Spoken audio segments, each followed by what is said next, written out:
Monies welcome to Sunday in our life. രാവിലെ കുറച്ച് clean produce കഴിഞ്ഞ് കുപ്പായൊക്കെ തേച്ചിട്ട് ഭർത്താവ് രാവിലെ തന്നെ ജേസിയുടെ ഒരു പരിപാടിക്കൊക്കെ പറഞ്ഞു വിട്ട് നമ്മൾ നേരെ സൂര്യയിലേക്ക് പോയി. സൂര്യ പോയിട്ട് ചെറിയൊരു ഗിഫ്റ്റും വാങ്ങിയിട്ട് മുത്തപ്പനാർ കാവലിലേക്ക് ബസ് കയറി പോവുകയാണ്. അന്നൊരു കല്യാണം ഉണ്ടായിരുന്നു. കല്യാണമൊക്കെ കൂടി കഴിഞ്ഞപ്പോൾ നമുക്ക് തോന്നിയത് അടുത്തൊരു തൂക്കുപാലം ഉണ്ടല്ലോ, നടന്നു പോകുന്ന വഴിയാണെങ്കിലും ജോറാണ്. അപ്പം വെയിലൊന്നും വകവെച്ചില്ല, നമ്മളങ്ങനെ നടന്ന് ഈ തൂക്കുപാലത്തിലെത്തി. നോക്കിയൊക്കെ ഫുള്ള് വൈബാണ് കേട്ടോ. നമ്മളെല്ലാവരും കൂടി വർത്താനൊക്കെ പറഞ്ഞ് അടിച്ചൊളി തിരിച്ചു വന്നു. എന്നിട്ട് നമ്മൾ നേരെ അമ്പലത്തറയിലേക്ക് പോവാണ്. അവിടെ നമ്മുടെ ജനനി അമ്പലത്തറയുടെ ഓഡിഷൻ ക്യാമ്പ് നടക്കുക.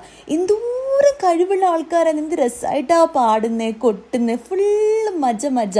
പിന്നെ നമ്മൾ ലാസ്റ്റ് ഒരുമിച്ചിരുന്ന് കൂട്ടപ്പാട്ടൊക്കെ പാടി നല്ല വൈബടിച്ചിട്ട് പിരിഞ്ഞിട്ട് വരുന്ന വഴിക്ക് നമ്മുടെ രാജേട്ടൻ്റെ ഹരിതവനത്തിൽ കയറി. പുതിയ കുറേ ചെടികൾ എത്തിയിട്ടുണ്ട്. നോക്കി പിള്ളേരുടെ കളി കണ്ടോ, മരക്കൊമ്പിൻ്റെ മുകളിലെ ചെക്കന്മാർ. അപ്പോൾ അവിടെ നിന്ന് ഒരു വെറൈറ്റി റോസയൊക്കെ വാങ്ങിയിട്ട് വീട്ടിൽ വന്ന് കുളിച്ച് റെഡിയായിട്ട് നമ്മൾ ലിഷേച്ചിയുടെ വീട്ടിലേക്ക് പോയി.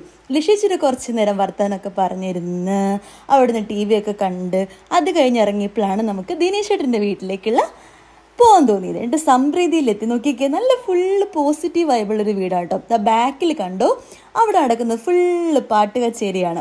അപ്പം അതെല്ലാം കഴിഞ്ഞിട്ട് നല്ല കിടുക്കച്ചി ഫുഡെല്ലാം കഴിച്ചിട്ട് ഞങ്ങൾ തിരിച്ചു പോന്നു.